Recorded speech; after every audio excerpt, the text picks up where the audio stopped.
पिछले वीडियो में हमने पर परागण की विधियां पढ़ी कि पर परागण कौन कौन सी विधि के द्वारा होता है।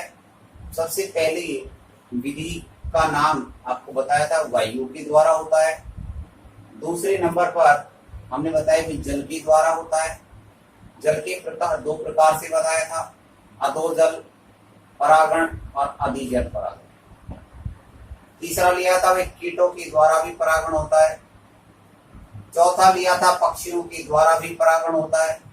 और पांचवा लिया था हमने चमगादड़ के द्वारा भी परागण होता है। इसके अलावा घोंगे और गिलहरी भी परागण में सहायता करती है। अब नेक्स्ट आगे हम देख रहे हैं असंगतता या अनिषेच्यता। असंगतता या अनिषेच्यता क्या है?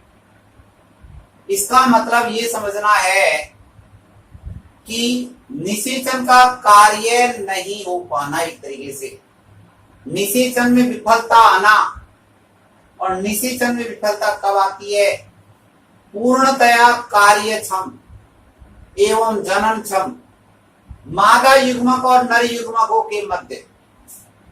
भाई मादा युग्मक और जो नर युग्मक है ये पूर्णतया कैसे है? कार्यक्षम है और जनन क्षम है। ये जो मादा युग्मक होते हैं और नर युग्मक जो होते हैं उनके मध्य निषेचन में विफलता पैदा हो जाना। निषेचन में क्या आ जाना? विफलता आना। तो निषेचन में जो विफलता होती है उसी को क्या बोलते हैं? अनिषेच्यता कहते हैं। उसे ही हम असंगतता कहते हैं। यानी पूर्णतया कार्यक्षम और जननक्षम जो मादा युग्मक और नर युग्मक जो होते हैं उनके मध्य निषेचन में जो विफलता होती है उसे असंगतता कहते हैं। असंगतता कितने प्रकार की बताई? दो प्रकार की। कितने प्रकार की होती है? दो प्रकार की। कौन कौन सी? एक होती है अंतरा जातीय और दूसरी होती है आंतर जातीय। अंतरा जातीय और आंतरा जातीय दोनों में थोड़ा ही फर्क है, ज्यादा नहीं। इसमें क्या होगा? वंश समान होगा लेकिन जाति अलग अलग होगी। वंश तो समान होगा लेकिन जाति अलग अलग होगी ना। हमारा अंतरा जातीय, इसका मतलब जाति अलग अलग है। और इसमें क्या होना है? आंतर जाति, इसका मतलब जाति अलग अलग है। क्या इसमें आंतरा जाति मतलब इसमें क्या होगा कि जाति तो एक है लेकिन उसके जो सदस्य है वो भिन्न होंगे। ये तो पहले ले रहे हैं हम कौन सा? अंतरा जाति। जब अनिषेच्यता एक ही वंश की, वंश एक है, एक ही वंश की विभिन्न जातियों के सदस्यों के मध्य होती है। जब अनिषेच्यता किसके बीच में? एक ही वंश की विभिन्न जातियों के सदस्यों के मध्य में होती है तो उसे क्या कहते हैं? उसे कहते हैं अंतरा जातीय।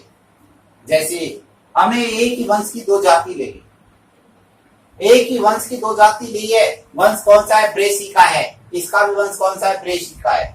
इसकी जाति का नाम है कैम्प्रेस्टिस है और इसकी जाति का नाम रापा है। तो ब्रेसिका कैम्प्रेस्टिस और ब्रेसिका रापा दोनों के बीच में क्या होती है? अनिषेच्यता पाई जाती है क्योंकि वंश तो समान है लेकिन उसकी जाति अलग अलग है। तो इस प्रकार की जो अनिषेच्यता होती है उसको बोलते हैं अंतरा जाति। दूसरी आती है आंतर जातीय। जब अनिषेच्यता एक ही जाति के सदस्यों के मध्य में होती है। जाति तो क्या है? एक ही है लेकिन सदस्य जो है उसके बीच में अलग भिन्नता है। जब अनिषेच्यता एक ही जाति के सदस्यों के बीच में होती है तो उसे क्या बोलते हैं? आंतर जातीय अनिषेच्यता कहते हैं। इसका दूसरा नाम क्या है? जिसे स्व अनिषेच्यता या स्व बंधता के नाम से भी जाना जाता है। तो ध्यान में रखना है इसमें वंश एक है, जाति अलग अलग है लेकिन इसके अंदर एक ही जाति के सदस्यों के बीच में हो रही है। एक ही जाति के जो सदस्य है उनके मध्य में यदि है तो उसको बोलते हैं आंतर जाति। उदाहरण के लिए प्रिमुला। प्रिमुला जो है एक ही जाति के, इसकी एक ही जो जाति उसके सदस्यों के बीच विभिन्नता पाई जाए। तो इस प्रकार से ये असंगतता का जो टॉपिक हो गया ये हमारा कंप्लीट हुआ। पौधों में असंगतता पाई जाती है, इसके पीछे भी कुछ कारण हो सकते हैं। इनमें हमने एक कारण लिया है पराग स्त्री के साथ पारस्परिक क्रिया। पौधों में असंगतता का एक कारण लिया हमने, कौन सा? पराग, स्त्री केसर, पारस्परिक क्रिया। पराग, स्त्री केसर, पारस्परिक क्रिया, ये क्या है? पौधों में असंगतता का एक कारण है।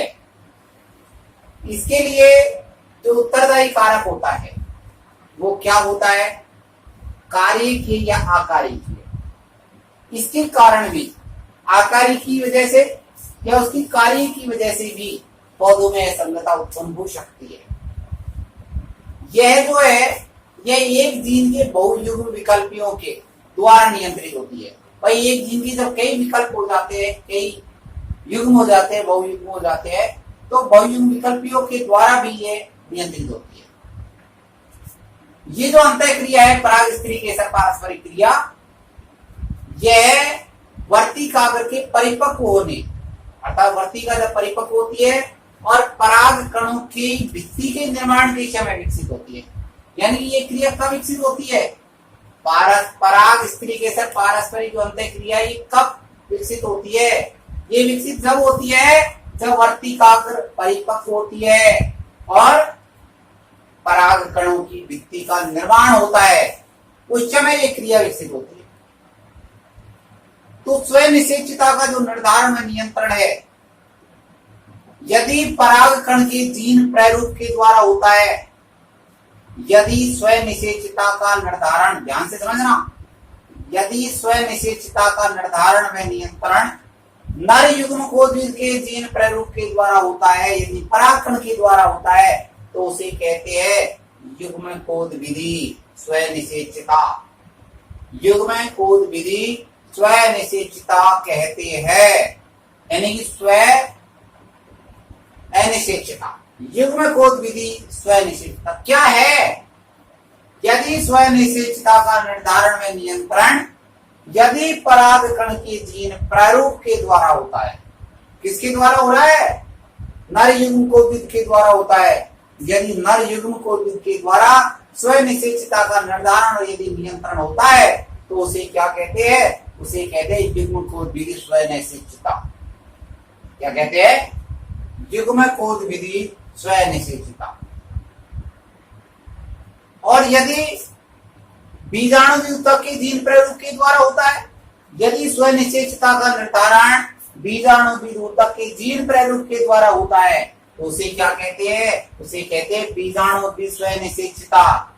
तो दो बात आई हमारे पास, एक होती है युग्म कोद विधि स्वयं निषेचता और दूसरी होती है बीजाणु विधि स्वयं निषेचता। तो स्वयं निषेचता का जो निर्धारण और नियंत्रण है वो किसके द्वारा हो रहा है?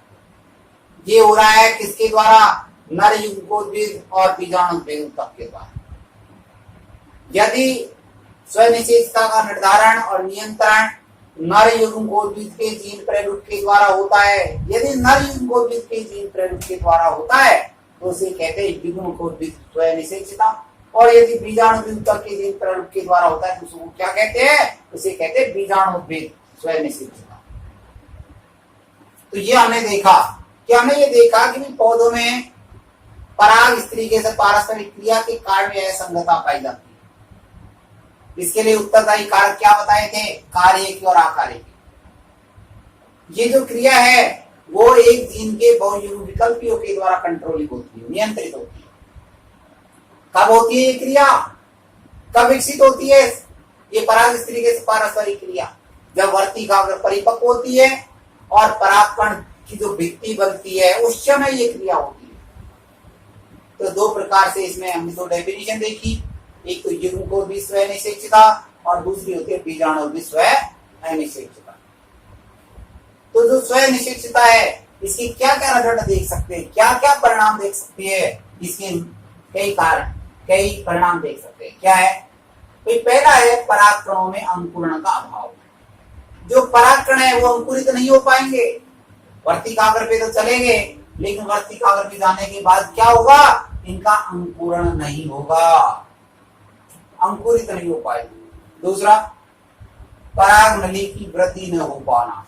जो जनन नली होती है जिसको पराग नली कहते हैं, वो पराग नली वृद्धि नहीं कर पाएगी, और जब पराग नली वृद्धि नहीं कर पाएगी तो वो बीजांड में प्रवेश कैसे करेगी, बीजांड में प्रवेश नहीं कर पाएगी। तीसरा, पराग नली का सही स्थान पर नहीं पहुंच पाना। यदि पराग नली मान लीजिए वृद्धि भी कर गई तो सही जगह पर नहीं पहुंच पाएगी, और जब सही जगह पे नहीं पहुंच पाएगी तो क्या है, संलयन फर्टिलाइजेशन की क्रिया नहीं हो पाएगी, निषेचन नहीं हो पाएगा। चौथा क्या लिया हमने, पराग नली का वर्तिका में फट जाना। यह ऐसा हो सकता है कि भाई पराग नली जो है, जैसे ये हमने देखा कि भाई ये वर्तिका है और ये यहाँ पर पूरी अंडाशय है, ये वाली, ये इसकी वर्तिका है, तो यहां से ये पराग नली बनी, ये, और ये पराग नली बीजांड के अंदर जा रही है, ये बीजांड है ये वाला, तो ये पराग नली यहां से यहीं जाएगी इस प्रकार से। तो क्या होता है कि पराग नली वर्तिका में फट जाएगी, यहाँ पराग नली यहां से आगे गई, इसी जगह फट गई, और जब इसी जगह फट गई है तो परागकण जाएंगे कैसे, इसलिए ये भी हो सकता है। और लास्ट हमने ये दिया कि इसका एक परिणाम और देखने को मिल सकता है कि जो अंदर जो केंद्रक है उनका संलयन नहीं हो पाएगा। जब केंद्रकों का संलयन नहीं हो पाएगा तो आगे क्रिया नहीं बढ़ पाएगी। तो इस प्रकार से हमने स्वयं निषेचता के परिणाम देखे कि हमको यहाँ पर जो पहला देखा कि भाई यहाँ पर क्या होता है, परागकण आते हैं, तो परागकण जो अंकुरित होते हैं वो अंकुरण में अभाव हो जाएगा। दूसरा हमने देखा पराग नली वृद्धि नहीं कर पाएगी।